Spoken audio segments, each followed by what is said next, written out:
এই কেমন আছো তোমরা? আমি তো ভালো আছি। আমি তোমাদের এনিএক্সো বিটো। আমার দাদার ল্যাম্বরগিনি ছিল। আমার একটা বন্ধু ছিল, তার দাদার একখানা বিএমডাব্লিউ ছিল। একদিন আমরা দুই বন্ধু ঘুরতে গেলাম জাপান। জাপান যে আমার বন্ধু একটা মেয়ে পছন্দ, এগুলো। তখন আমার বন্ধু মায়া থাকে বলল, আইশিতেরু আনাতানো কোতোগা দাইসু কি দেস। তখন মেয়েটা আমার বন্ধুকে অপমান করে দিল। আমি অপমান সহ্য না করতে পারি।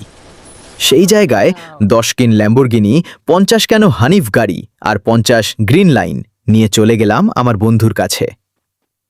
যাই দেখি আমার বন্ধু আগে থেকেই 10 কেন হেলিকপ্টার নিয়ে গেছে। আমি আর আমার বন্ধু মিলে মেয়েটাকে কিডন্যাপ করলাম, মায়ের মা বাপকেও কিডন্যাপ করলাম। তার ভিতরে আমার বন্ধু বলে কিংজংয়ের মায়েকে পছন্দ করে ফেলছে। আমি বললাম চিন্তা করিস না, চলো কেউ নিয়ে আসি। কিংজংকে গিয়ে বললাম, আসেন আমরা ঠান্ডা মাথায় কথা বলাবলি করি। তারপর তাকে নিয়ে একটা রুমে গেলাম। তাকে বললাম আমার বন্ধু আপনার মেয়েকে পছন্দ করে।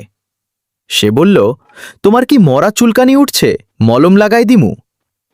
আমি ধমক দিয়ে বললাম, এই তোর সাহস কত বড়, আমারে মরার ভয় দেখাস?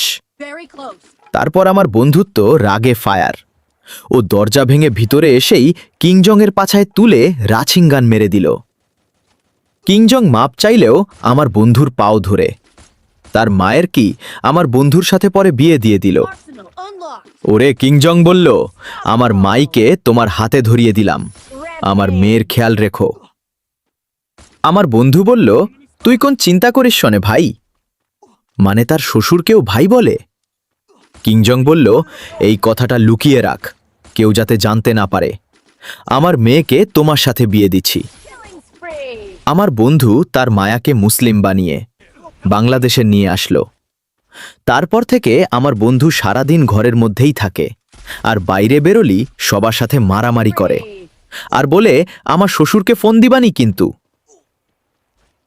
আমি তারে বিয়ে দিয়ে দিলাম, আবার আমার এই হুমকি দেয়, আমার শ্বশুরের কাছে ফোন দিবানে।